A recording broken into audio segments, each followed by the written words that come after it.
हम वचन में देखेंगे और वचन में हम देखते हैं मत्ती की किताब उसका 5वां अध्याय और मत्ती उसका 5वां अध्याय और 13 से 16 वचन विश्वासी के विषय में कहा गया है। यीशु मसीह ने कहा कि तुम पृथ्वी के नमक हो। मत्ती 5वां अध्याय 5 का 13 में, हाँ, तुम पृथ्वी के बिगड़ जाए तो वो फिर इस वस्तु के नमकीन किया जाएगा। ओके, तो यहाँ आप देखते हैं यीशु मसीह ने कहा तुम पृथ्वी के नमक हो। यीशु मसीह कहते हैं कि हम पृथ्वी के नमक है, पर नमक का स्वाद अगर बिगड़ जाए तो वो कैसे फिर नमकीन किया जाएगा। एक सवाल है, तुम पृथ्वी के नमक हो। पहले उन्होंने कहा कि तुम पृथ्वी के नमक हो, हम और तुम पृथ्वी के नमक है, पर वचन कहता है नमक का स्वाद अगर बिगड़ जाए तो वो फिर कैसे नमकीन हो सकता है। फिर आगे यीशु मसीह कहते वो किसी काम का नहीं है, केवल इसकी बात फेंका जाए और मनुष्यों के पैरों तले रोंदा जाए। ओके, तो यहाँ वचन कहता है अगर नमक का स्वाद बिगड़ जाए तो फिर वो किस काम का नहीं रहेगा। वो किस काम का नहीं रहेगा, वो बाहर फेंका जाएगा और पाँव से रोंदा जाएगा। तो पहली बात हमें जानना है, हर एक विश्वासी के लिए यीशु मसीह कहते हैं कि तुम पृथ्वी के नमक हो। आमीन। अभी नमक का जो गुण धर्म है, नमक का कुछ गुण धर्म होता है। नमक अगर आप देखेंगे तो कुछ देखो, नमक भर के रखते हैं किस किस में, जैसे मच्छी रहेगा, मच्छी में भी नमक लगाते। फिर ऐसे प्राणी की जो ऊपर की जो चमड़ा रहता है उसमें भी नमक लगा के रखते। क्यों? कि वो जो नमक लगा के रखेंगे तो वो खराब नहीं होता। चमड़े का भी जो भी चमड़ा रहता है उसमें भी नमक लगा के रखते, क्योंकि चमड़ा वो खराब नहीं होना चाहिए। वैसे मछली में भी कुछ ऐसे मछली उसमें भी नमक रखते हैं भर के, क्योंकि वो खराब नहीं होना चाहिए। तो नमक का जो गुण धर्म है, वो नमक क्या करता है? शुद्ध करता है। नमक खराब होने की क्रिया को रोकता है, खराब होने की क्रिया को रोकता है। हालेलुया। नमक वो खराब होने की क्रिया को रोकता है और वो शुद्ध की क्रिया को निर्माण करता है। इसलिए यह जब यीशु मसीह आपको और मुझे कह रहा है कि तुम पृथ्वी के नमक हो, तुम पृथ्वी के नमक हो, तो नमक का गुण हम देखते हैं। फिर आप देखेंगे तो खराब होने को वो रोकता है, खराब होने के इसको रोकता है। फिर बाद में आप देखेंगे नमक बहुत ही नमकीन होता है, नमक में नमकीनपन होता है। Hallelujah, praise God. वो नमकीनपन हमारे अंदर रहना बहुत ही इंपॉर्टेंट है। यीशु मसीह कहता है तुम पृथ्वी के नमक हो, पर नमक का स्वाद अगर बिगड़ जाए तो कुछ वो काम क्या नहीं रहा, वो फेंक देना, बाहर जाके फेंक देना और पाँव के रोदना जाने वाला है। तो हमें जो नमक का स्वाद परमेश्वर ने आपको और मुझे कहा गया है कि तुम पृथ्वी के नमक है, तो वो नमक का स्वाद हम में रहना बहुत ही इम्पोर्टेंट है। वो नमकीन होता है, नमक एकदम नमकीन होता है, तो हमारे अंदर वो स्वाद होना बहुत जरूरी है। संसार में अगर देखेंगे तो पूरी रीति से संसार आत्मिक रीति से पूरा उसका आप देखेंगे वो पूरे खराब हो रहा है आत्मिक रीति से। पर वचन कहता है नमक हमको कहा गया पृथ्वी के नमक, तो वो स्वाद हमारे अंदर होना बहुत जरूरी है। देखो अभी अगर आप देखते हैं पानी में अगर नमक को डाल देते तो पानी का टेस्ट बिगड़ जाएगा, टेस्ट बदल जाएगा, बिगड़ नहीं जाएगा, बदल जाएगा। पानी में आप नमक डालते क्या होना वाला है, उसका क्या होने वाला है? पानी में आप नमक डाले तो वो टेस्ट बदल जाएगा ना, टेस्ट बदल जाएगा। कैसा होगा? नमकीन हो जाएगा, नमकीन हो जाएगा। तो नमक में वो नमकीनपन होता है, तो हमारे में वो नमकीनपन होना बहुत जरूरी है। Hallelujah, praise God. तो नमक के विषय में जब आप देखते ओके, तो बदलाव लाता है, पानी में वो बदलाव लाता है। पानी में घुल डाला तो पानी का बदलाव होगा, बदलाव लाएगा। Praise God, hallelujah. वैसे विश्वासी जब पृथ्वी के नमक है, वचन कहता है हमारे द्वारा बदलाव होना बहुत जरूरी है, हमारे द्वारा बदलाव होना जरूरी है। अभी यहाँ जब आप देखते हैं ये जो पहाड़ का उपदेश मत्ती 5वां अध्याय है ना, ये पहाड़ का उपदेश यीशु मसीह ने पहाड़ पर ये संदेश कहा था। 5वां अध्याय पूरा पहाड़ी उपदेश है, जो वहाँ बहुत से लोग आए थे और पहाड़ पर यीशु मसीह बैठकर ये बातों को कह रहे थे। आप देखेंगे तो मत्ती 5:3 से धन्यता के विषय में, एक विश्वासी के जीवन के विषय में वो कहते हैं, नमक के विषय में, धन्यता के विषय में, धन्य है वे जो मन के दीन है, क्योंकि स्वर्ग का राज उन्हीं का ही है। तो पहले आप देखेंगे नमक का स्वाद हम में रहना बहुत जरूरी है। वो नमक का स्वाद कैसे रहेगा? तो यीशु मसीह कहते हैं धन्य है वे लोग जो मन के दीन है, मन में वो दीन है, क्योंकि स्वर्ग का राज उन्हीं का है। आमेन। तो नमक का स्वाद हम में रहना बहुत जरूरी है, और इसलिए पहले हम गुण को देखते, यहाँ देखते धन्य है वे जो मन के दीन है। तो दीन हमारे अंदर, दीनता हमारे अंदर होनी बहुत ही जरूरी है। हमारे अंदर दीनता रहनी बहुत ही जरूरी, क्योंकि दीनता के विषय में जब यीशु मसीह कहते धन्य है वे लोग जो मन के दीन है, क्योंकि स्वर्ग का राज उन्हीं का ही है। आमेन। देखो दो चोर थे, अब देखो दोनों चोर थे वो लोग, और यीशु मसीह बीच में उनको टांगा था और दोनों बाजू को चोर था। एक चोर कहता है ए तू परमेश्वर का पुत्र है, तू खुद को भी बचा हमको भी बचा ना, तू परमेश्वर का पुत्र है ना, खुद को बचा और हमको भी बचा। और दूसरा चोर कहता है अरे इसने तो कुछ भी गुनाह नहीं किया, हम तो हमारे गुनाह का सजा भोग रहे, हमने तो गुनाह किया है उसका सजा भोग रहे, इसने तो कुछ गुनाह नहीं किया। और वो कहता है जब तेरा राज आए तो मेरा ध्यान करना। दूसरा चोर, यीशु मसीह तुरंत कहते आज ही तू मेरे साथ सुख लोक में रहेगा। वो अपराधी था, चोर था। दूसरा चोर कहता है तू परमेश्वर का पुत्र है, खुद को भी बचा हमको भी बचा। और दूसरा कहता है क्या कहता है, अरे हमने तो अपना गुनाह, उसने अपना गुनाह का मान लिया, वो बोला हमने तो अपना गुनाह का सजा भोग रहे, पर इसने तो कुछ भी गुनाह नहीं किया, सिर्फ तेरा राज आए तो मेरा याद करना। यीशु मसीह कहते तुरंत कहते आज ही तो मेरे साथ सुख लोक में होगा, स्वर्ग लोक में होगा। तो क्या यहाँ आप देखते दूसरा जो चोर था उसमें दीनता को दर्शाता है। वो दीनता को दर्शाता है कि उसने अपना गुनाह को माना और उसने जान लिया इसने तो कुछ भी गुनाह नहीं किया, और कहते तेरा राज आए तो मेरा ध्यान करना। यीशु मसीह कहते आज ही तू मेरे साथ सुख लोक में होगा। आमीन। तो यह वचन जो भी यीशु मसीह ने कहा है वो सत्य है, इसलिए वचन कहता है कि धन्य है वे जो मन के दीन है, स्वर्ग का राज उन्हीं का ही है। आमीन। और 4 वचन में लिखा है धन्य है वे लोग जो शोक करते हैं, उनका सांत्वना किया जाएगा। हाँ, वो शांति को पाएंगे। अभी यहाँ आप देखेंगे तो हम बहुत बार देखा, अभी हम आराधना में स्तुति में भी गाना गा रहे थे, प्रभु में आनंद करो, प्रभु में आनंद करो, खुशियाँ मनाओ। ओके, पर यहाँ जब कहा गया कि धन्य है वे लोग जो शोक करते हैं, वो शांति को पाएंगे या उनका सांत्वना किया जाएगा। अभी शोक किसके विषय में, शोक किसके विषय में करना है? शोक किसके विषय में करना है? हम तो बोलते प्रभु में आनंद करो, यहाँ तो शोक के विषय में बोल रहे हैं। धन्य है वे जो शोक करते हैं, वो शांति को पाएंगे या उनका सांत्वना किया जाएगा। तो शोक किसके विषय में करना है? तो शोक के विषय में आप आते हैं, किसके विषय में करना है? हम तो कहते प्रभु में आनंद करो, प्रभु में आनंद करो, प्रभु में सर्वदा आनंद करो, हमने गाते हैं। तो शोक किसके विषय में करना? प्रभु के विषय में। प्रभु कहते मेरे लिए मत रो, तुम्हारे बच्चों के लिए रो, मेरे में। पर शोक किसके विषय में करना है? हमारे गुनाह के विषय में करना है। ओ गुनाह के विषय में जो भी बोला है, हाँ जो भी गुनाह हमसे हुए, पश्चाताप, उसके लिए शोक करना है। और वचन कहता है उन लोगों के लिए परमेश्वर सांत्वना करेगा, उनको सांत्वना देगा। धन्य है वे लोग जो शोक करते हैं, धन्य है वे लोग जो शोक करते हैं। कार्य कितने भजन में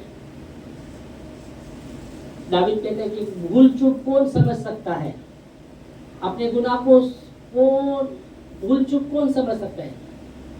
कौन समझ सकता है अपनी भूल चूक? कौन समझ सकता है? वही जो अपने गुनाह को मानता है वही समझ सकता है, नहीं तो कुछ भी नहीं, हमने बराबर ऐसे हमने सही नहीं।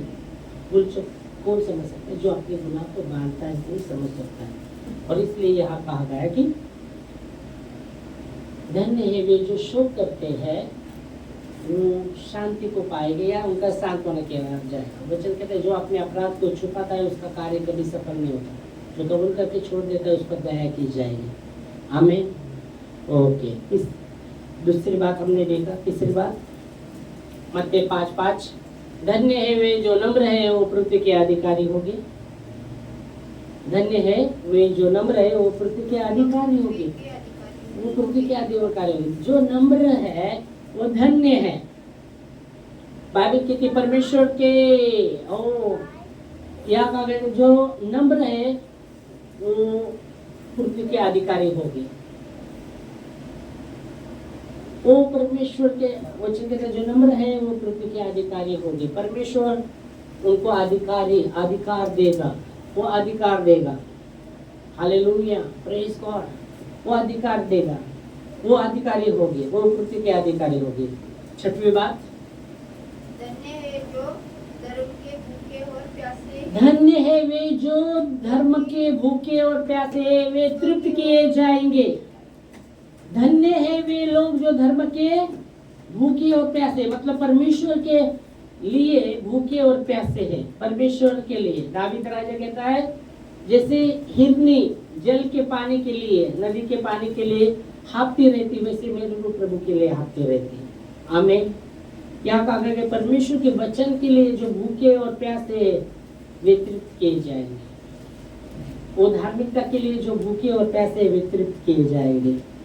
हमने गाना वो भरता है, वो तृप्त करता है। यीशु मसीह ने कहा वो सामरी स्त्री को, अगर तू परमेश्वर के वरदान को जानती तू मुझसे जल मांगती और मैं जो जल देता उसको फिर किस वो प्यासा नहीं रहता, उसको कभी प्यास नहीं लगती थी, पर उसमें एक झरना होगा, अनंत जीवन के लिए उमड़ता रहेगा।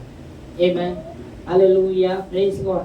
तो यहाँ का धन्य है वो जो धार्मिकता के लिए भूखे और प्यासे वे तृप्त किए जाएंगे। परमेश्वर तृप्त करता है।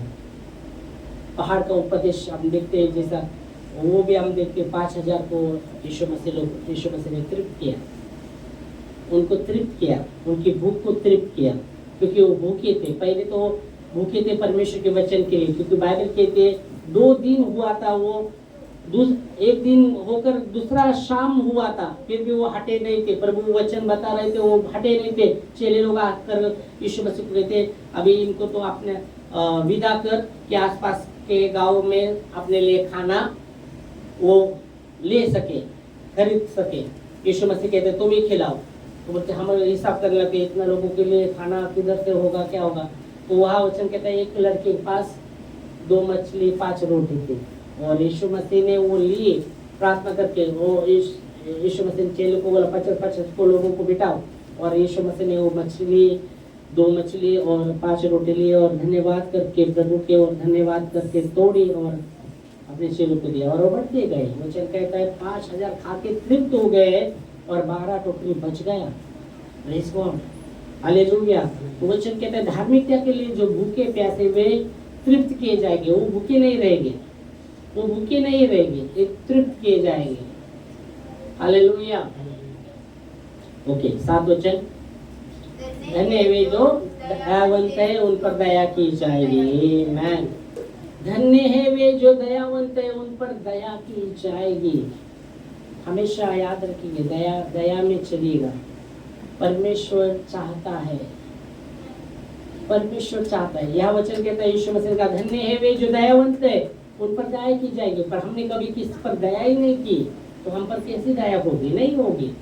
पर परमेश्वर का वचन कहता है, इसलिए अपने चेलों को यीशु मसीह ने कहा, मुझे यज्ञ नहीं चाहिए, मुझे यज्ञ नहीं चाहिए, मुझे दया चाहिए। इसका अर्थ जाकर सीखो, क्योंकि मैं धार्मिकों को नहीं पापियों को बुलाने आया हूँ। आमीन, हालेलुया। शायद हो सकता है कुछ बोलते रह गए, अरे बोले बहुत वो पापी, ये पापी, वो पापी, नाम रखते रह गए। क्योंकि बाइबल कहते जब एक स्त्री व्यभिचार में पकड़ी गई थी तो यीशु मसीह के पास लाई गई और सब पत्थर लेके आए थे, और उन्होंने कहा, यीशु मसीह लिख रहे थे नीचे बैठ देकर, और बेटे तू क्या कहता है? मूसा के नियम में लिखा है कि ऐसे ऐसे करने को वाले को पकड़ा जाए तो उसको पत्थर से मारना चाहिए, तू क्या बोलता है? अभी वो यीशु मसीह को पकड़ने आए थे, अभी ये क्या वो जो मूसा का जो नियम में लिखा है क्या बोलता है ये, वो उसका विरोध करता है क्या? ये सोच के वो यीशु मसीह के पास लाए थे। पर यीशु मसीह लिख रहे थे और यीशु मसीह ने यही कहा कि तुम में कौन पापी नहीं वो पत्थर मारे, और फिर वापस लिखने लगे। और वचन कहता है सब चले गए थे। और जब यीशु मसीह ने लिखकर ये किया और वो देखा तो वो एक ही स्त्री थी। वो कहते थे को दंड देने वाले किधर है? उनके कोई नहीं। यीशु मसीह कहता है मैं भी तुझे माफ करता हूँ। दया दया दया बहुत ही जरूरी है। यीशु मसीह को एक घर में बुलाया गया था खाने के लिए, न्योता दिया था और यीशु मसीह वो घर में गया और बहुत सी पंगत थी और वहाँ एक उस नगर में एक व्यभिचारी स्त्री थी। उसको जैसा पता चलता है यीशु मसीह उस घर में गया है, वो स्त्री वो घर में आती है और जिसने बुलाया वो भी है, वो आती है यीशु मसीह के पाँव के पास आती है, वो रोती है, उसके पाँव को चूमती है और जैसे रोती है अपने बालों से उसके पाँव को पूछने लगती है। और जैसे वो चूम रही थी और रो रही थी और अपने बालों से उसके पाँव को पूछ रही थी, जिसने यीशु मसीह को बुलाया था वो मन में सोचता रहा, अरे ये भविष्यवक्ता रहता तो उसको पता चलता था ये कौन सी स्त्री है जिसको उसको चूम रही है, ये तो व्यभिचारिणी है। तो यीशु मसीह उस पर उसके मन के बातों को जान कर कहता है, उसने कहा देख तूने मुझे घर पे दावत के लिए खाने के लिए बुलाया है।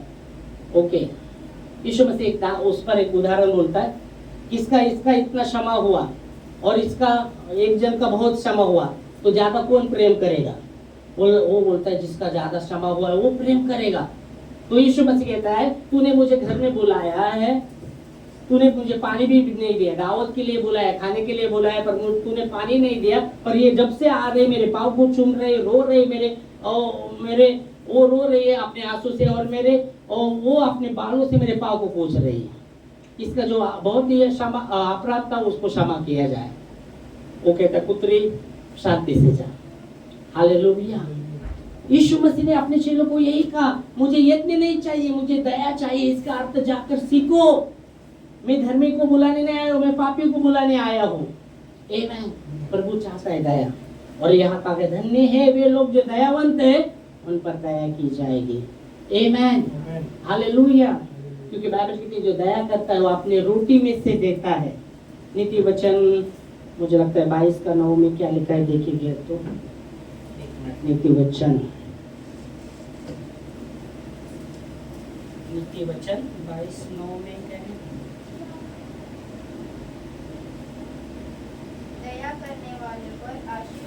दया करने वालों पर आशीष फैलती। क्यों? क्योंकि वो अपने रोटी में सदा देता है। हाँ, कंगाल को अपने रोटी में से देता है, इसलिए उस पर दया करने वालों पर सर्वदा आशीष फैलती। क्योंकि अपनी रोटी को अपने रोटी में से कंगाल को देता है, इसलिए दया करने वालों पर आशीष फैलती है।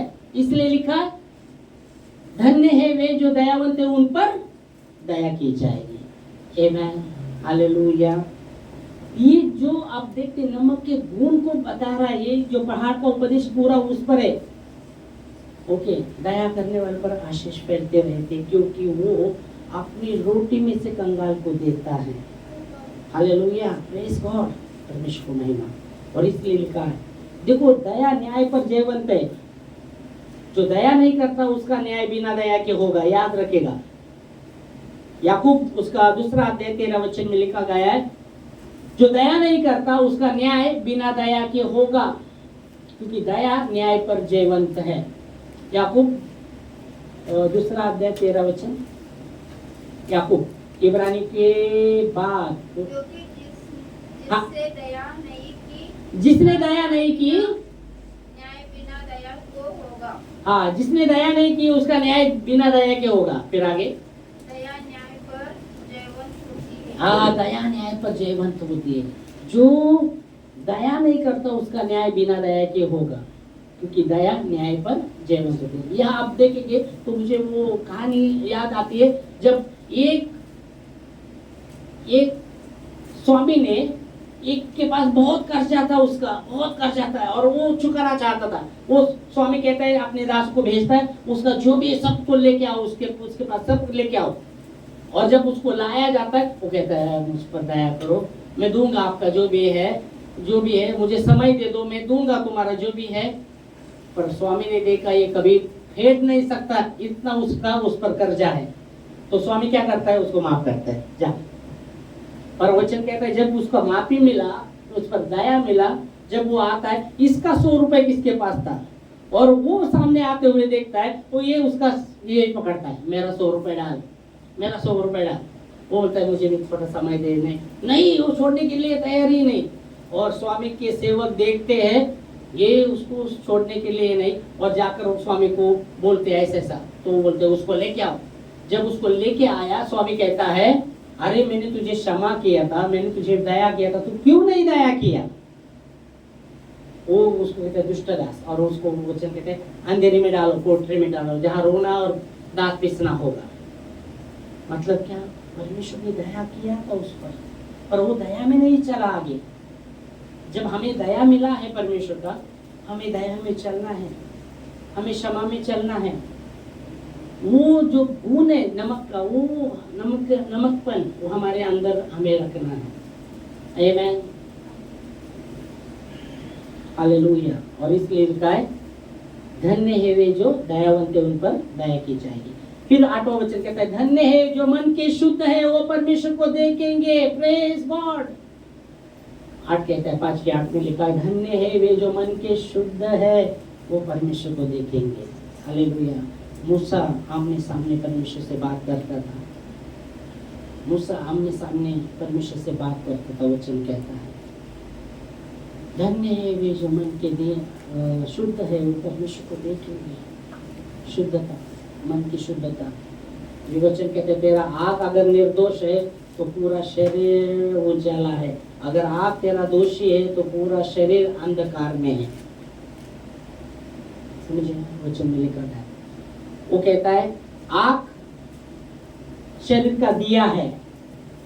यीशु मसीह ने कहा आँख तुम्हारा और मेरा आँख शरीर का दिया है। अगर आँख अगर निर्दोष नहीं है तो पूरा शरीर अंधेरे में। अगर आँख दोषी है तो पूरा शरीर, आँख निर्दोष है तो पूरा उजाला है शरीर में, आँख अगर दोषी है तो पूरा अंधकार है। तो वचन कहता है जिनका मन शुद्ध है वो परमेश्वर को देखेंगे। आमेन। अभी लास्ट 9 वचन कहता है, 9 वचन धन्य है वे जो मन मेल मिलाप करते हैं, वो परमेश्वर के पुत्र कहलाएंगे। धन्य है जो मेल मिलाप करते हैं, वो परमेश्वर के पुत्र कहलाएंगे। मेल मिलाप मतलब शांति करने वाले।